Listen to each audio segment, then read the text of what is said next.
مقوی دماغ چیزیں کھائی جاتی ہے، ذہن کی ایکسرسائز کی جاتی ہے، دماغ کو آرام دیا جاتا ہے، نزلے کا علاج کیا جاتا ہے، معدے کے تقاضے کو درست کیا جاتا ہے، ان تمام چیزوں سے دماغ کی ساخت بحال ہوتی ہے، اعصاب درست ہوتے ہیں، حافظہ صحیح کام کرتا ہے. لیکن ایسا کوئی بھی نہیں ہے. ڈائریکٹ کہتے ہیں کون جائے گا حکیم کے پاس اتنے لمبے نسخے لے گا؟ ہاں، جب نبی مشکل کشا موجود ہو تو حکیم کے پاس کیا کرنا ہے؟ سیدھا حضرت ابو ہریرہ پہنچے سرکار کے دربار میں، کہنے لگے حضور حافظہ بہت کمزور ہے، کیا کروں؟ سرکار نے یہ نہیں فرمایا قرآن کی فلانی آیت پڑھ لے حافظہ آ جائے گا، بلکہ ڈائریکٹ فرمایا یہ تیرے گردن پر کیا چادر کا جلدی بچھا دے.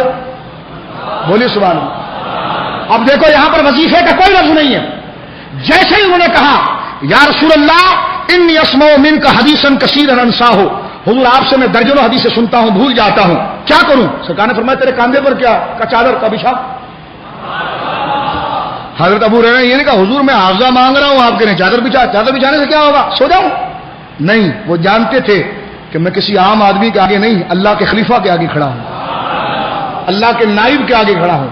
اور وہ نائب بھی مطلق ہے، جس طرح اس کے رب کا کوئی فعل حکمت سے خالی نہیں تو اس کے مظہر عتم کا فعل بھی کوئی حکمت سے خالی نہیں. فرمایا ابو ہریرہ چادر بچھا. ابو ہریرہ کہتے ہیں کہ میں نے چادر بچھائی. قال الاسلام ابسط رداک، چادر بچھا لے. میں نے چادر بچھائی. فبسطته قال فغرف بيده، سرکار نے خالی ہاتھ ہوا میں لہرایا. ذرا لب بناؤ ایسے لب جیسے دعا کرتے. سرکار نے اس طرح ہوا میں اٹھایا اور اٹھا کر جھولی میں پھینک دیا. ابو ہریرہ نے یہ نہیں کہا کہ حضور یہ ہاتھ خالی ہے، یہ کیا کر رہے ہیں؟ وہ تو وہابی کتا ہے جو سمجھتا ہے، وہ تو منافق ہے. صحابی تو یہ سمجھتے ہیں کہ نظر ہمیں نہیں آ رہا لیکن کونین کی نعمتیں یہاں پر موجود ہیں. اٹھا کر آپ نے جھولی میں پھینکوا دی اور فرمایا کیا؟ فرمایا ضمہ، سینے سے لگا. ابو ہریرہ نے کہا حضور یہ کیا ہے؟ قرآن کہتا قل لا املک لنفسی نفعا ولا ضرا الا ما شاء اللہ، آپ کسی نفع نقصان کے مالک نہیں ہے. یہ کیا چادر ہے اور یہ کون سا طریقہ ہے؟ قرآن میں کہاں لکھا ہوا ہے؟ یہ آیتیں آج وہابی لکھ کر میسج کرتے ہیں کہ اے نبی کہہ دو میں کسی نفع نقصان کا مالک نہیں. اور جعلی صحابہ کے ماننے والوں، غداروں اور خارجیوں، کیا صحابہ حضرت ابو ہریرہ کو یہ بات پتہ نہیں تھی؟ یہ آیت ان کے سامنے نہیں تھی؟ اس کا جواب دو، علمی جواب دو، اس کا علمی جواب دو. تم تو صحابہ کو بھی مشرک بنا رہے ہو، اس لیے کہ حضرت ابو ہریرہ کے نزدیک لا املک لنفسی نفعا ولا ضرا الا ما شاء اللہ، یہ حدیث آیت تھی، یہ حدیث ان کی نظر میں تھی کہ جب مدد مانگو تو اللہ ہی سے مانگو. یہ بات پتہ تھی، پھر بھی حضور کے پاس کیوں گئے؟ اس لیے گئے کہ دیتا وہ ہے دلاتے یہ ہے. دیتا وہ ہے دلاتے یہ ہے.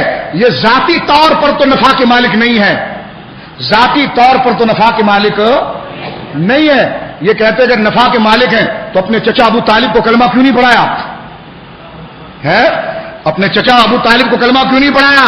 اور میں نے کہا زبان لہجہ صحیح کر، ایودھیا کے سکھ زبان صحیح کر. بنارس کے گنگا میں نہانے والے ہندو پنڈت زبان صحیح کر. نام مسلمانوں کا لہجہ ہندوؤں سے ہی بدتر ہے تیرا. تجھے پتا نہیں اللہ کے نائب اعظم کی بارگاہ میں ایسی باتیں ہوتی ہیں؟ حضرت عمر ہوتا تو تجھے چیر کر رکھ دیتے. یہ تو ہمارے ایمان مارے گئے ہیں جو تم جیسے شیطان اور ابلیس کی اولادوں کو ہم برداشت کر رہے ہیں، اور ہمارے ایمان کمزور ہو گئے ہیں کہ ہم ایسے لفظ اگر بیان کریں تو اگلا کہتا ہے اتنا سخت نہیں بولنا چاہیے. میں نے کہا بیٹا اسی پر جمع رہے اور دیکھتے ہیں کہ ایمان کو لے جانے والی سختی ہے یا تیری یہ دوگلا پالیسی ہے. ہم نے سختی اپنی ذات کے لیے نہیں کی، گستاخ پر کی ہے، اور اس گستاخ پر کی ہے جس کے آیت کو خدا خود قرآن میں کھولتا ہے. حبیب اتل من بعد ذلک زنیم، حبیب تیرا گستاخ حرامی ہے، حرام زادہ ہے، زنیم ہے، زنا کی اولاد ہے. خدا جسے قرآن میں نبی کے گستاخوں کو حرامی اور حرام زادہ کہہ دے اور وہ پرنا سواب ہو تو خدا کی سنت پر عمل کرنا نہیں کرنا، ہر ایک کے بارے میں نہیں بولنا ہے. خدا کی رسول اللہ کی بھولی بھالی امت کے بارے میں نہیں بولنا ہے، دجال کے گروہ کے بارے میں بولنا ہے جو حضور کو عامیانہ انداز میں خطاب کرتے ہیں. منافقین جب حضور سے خطاب کرتے تھے نا تو لوگوں کہتے انظر ھذا الرجل، اس آدمی کو دیکھو. یہ جگہ جگہ موجود ہے. صحابہ کرام جب حضور کو دیکھتے تو کہتے انظر یا رسول اللہ، دوسرے سے کہتے کہ دیکھو یہ اللہ کے رسول ہے. اور منافقین کہتے تھے انظر ھذا الرجل، دیکھو اس آدمی کو، دیکھو اس مرد کو. تو وہ لفظ حضور کے لیے کیا لاتے تھے؟ رجل. اس مرد کو دیکھو، یعنی عامیانہ لفظ، اس مرد کو دیکھو یہ کیا باتیں کر رہا ہے.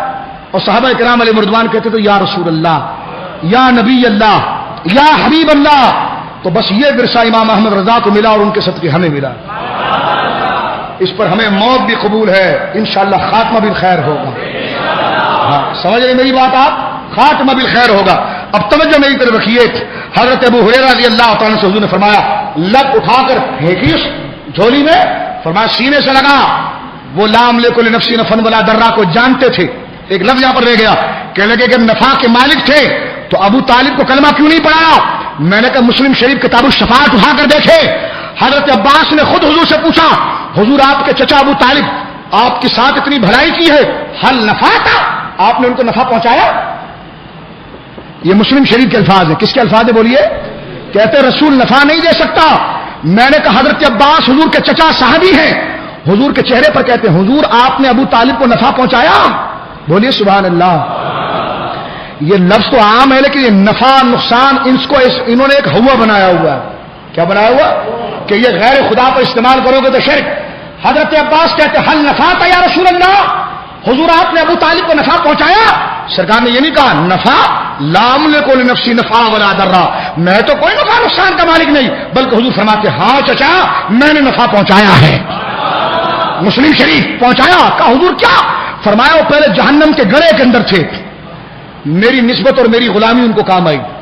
فرمایا فاخرجتہ الی الدحداح، میں نے ان کے ہاتھ پکڑ کر ان کو کھینچا اور کھینچ کر میں نے جہنم میں سب سے اوپر رکھ دیا ہے، اور اب صرف ان کے پاؤں کے تلوے کے اوپر آگ لگتی ہے. یہ بخاری مسلم کے اندر موجود ہے جس میں نفع کا لفظ موجود. اور اگر یہ کہا جائے کہ جناب ابو طالب کو تو کلمہ نہیں پڑھایا، ابو لہب کو تو کلمہ نہیں پڑھایا، اور یہ کیسے اختیارات تھے؟ میں نے کہا اگر کلمے کی تلقین کریں اور اگلے کی قسمت میں نہ ہو اور وہ نہ پڑھے یہ شرک ہے، تو خدا نے بھی تو ابلیس کو کہا تھا سجدہ کر آدم کو، تو ابلیس نے مانا؟ بولو بولو. اگر الزامن یہ کہا جائے اللہ نے فرمایا او ابلیس سجدہ کر، سجدہ کر آدم کو، مانا اس نے؟ بولو. کیونکہ اللہ کا اختیار ختم ہو گیا. سمجھ رہے میری بات؟ اللہ کا اختیار معطل ہو گیا. اگر ابو طالب، ابو جہل اور ابو لہب کو کلمے کی تلقین کے بعد اگر وہ پڑھ نہ سکے تو اس سے حضور کے اختیار میں فرق آ گیا، تو رب نے تو ابلیس کو کہا کہ سجدہ کر، اس نے حکم نہیں مانا، تو کیا رب کو بھی کہو گے کہ اس کا اختیار ختم ہو گیا؟ جاہلوں، مصطفیٰ کی ذات وہ ہے کہ جس پر سوال کرو گے تو سوال رب پر جائے گا. سوال کس پر جائے گا بولیے؟ حضرت ابو ہریرہ کہتے ہیں کہ سرکار نے ہاتھ اٹھایا لب اور اس طرح میری جھولی میں ڈال دیا، اس طرح میری بولیے جھولی میں ڈال دیا. فرمایا جھولی میں جیسے ہی ڈالا ثم قال، اور کہا ضمہ، لگا سینے سے پھر سے چمٹ جا، اس کے ساتھ چادر کے ساتھ چمٹ جا. یہ بھر دے جھولی نہیں ہے تو دیوانوں کے بچوں یہ کون سا مضمون ہے ذرا مجھے یہ تو سمجھاؤ. امام احمد رضا علم العلا میں لکھتے ہیں او دیوانوں یہ داخل بلا کا ثبوت نہیں ہے تو اور کس چیز کا ثبوت ہے؟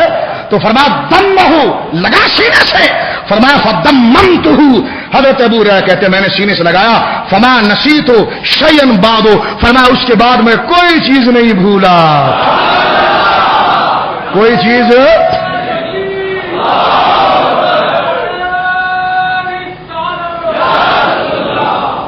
الفاظ نکالو، کوئی لفظ بولیے، لفظ. اب میں آپ کے سامنے بس تقریر ختم کر رہا ہوں، وہ بنیادی شعر پڑھتا ہوں. کئی دلائل رہ گئے ابھی کئی دلائل. بھر دے جولی میری یا محمد صلی اللہ تعالی علیہ وسلم، صلی اللہ تعالی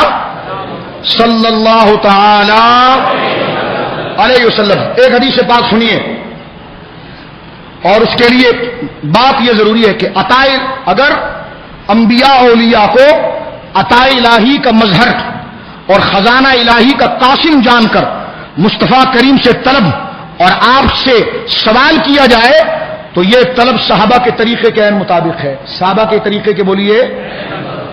صحابہ حضور سے تو کرتے تھے، حضور سے کرتے تھے، لیکن وہ تو ایسے چیزوں سے کرتے تھے کہ انسان کا دماغ حیران ہو جائے.